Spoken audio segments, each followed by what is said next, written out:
Sina ubaya na ndugu yangu yoyote, ni maneno ya Enock Bella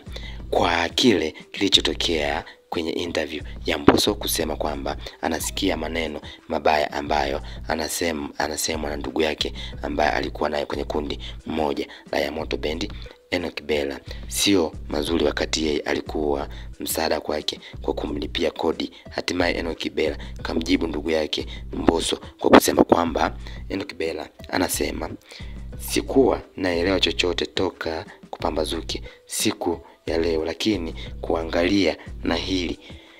lililonifikia nimeweza kugundua kwa kile kinachoendelea bado kufuatilia sana, isiwe mwanzo wa chuki na kuwapa wengine faida, haswa kwa wanaoshabikia kazi zetu. Na pia kwa msiofahamu, mimi sina ubaya na ndugu yangu yeyote wa ya Moto Bendi, na pia sikuwahi kuwaza kama kwa kile nilichowahi kukiongea mwaka jana na kuzungumza na ndugu yangu mimi na yeye kingekuza haya leo, na kwa namna inaendelea kunitusi na kunikashifu na kunidhalau baada ya kile nilichokisikia. Mtafakari, aliweza kuzungumza Enock Bella baada ya kuweza kusikitishwa naye kwa kile ambacho alikisikia kutoka kwa Mbosso, kwa kudai kwamba yeye kitu ambacho aliweza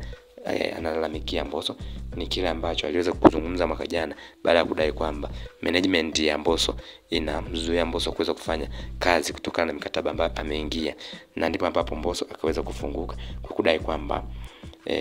anasikitika kwa kile ambacho anakizungumza Enock Bella, na ndipo ambapo Enock Bella akadai kwamba alikuwa haelewi kitu chochote mpaka aliposikia na kuambiwa kwamba amezungumziwa hivyo, na kutaka kwamba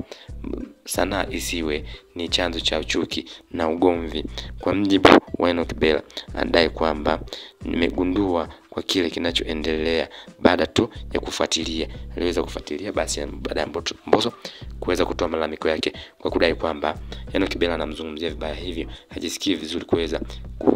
kuzungumzia vibaya na Enock Bella. Ikumbuke kwamba Enock Bella pamoja na Mbosso Khan wote walikuwa kwenye kundi moja la ya Moto Bendi ambao lilikuwa linaunganisha vijana wanne ambao walikuwa wanafanya vizuri zaidi, ambapo katika vijana mmoja alikuwa ni Aslay, lakini mwingine akawa ni Beka Flavor, watatu akawa ni Mbosso, na wanne akawa Enock Bella. Na baadaye kundi hilo liliweza kusambaratika na kila mmoja akawa na management ya kwake, kwa mjibu wa Mbosso ambaye management yake iliweza kumzuia baadhi ya vitu asivifanye, na ndio maana akawa ni ngumu kufanya ngoma au kukutana mara kwa mara na Enock Bella, na ndio maana Enock Bella aliweza kulalamika, lakini Mbosso ameliibua tena.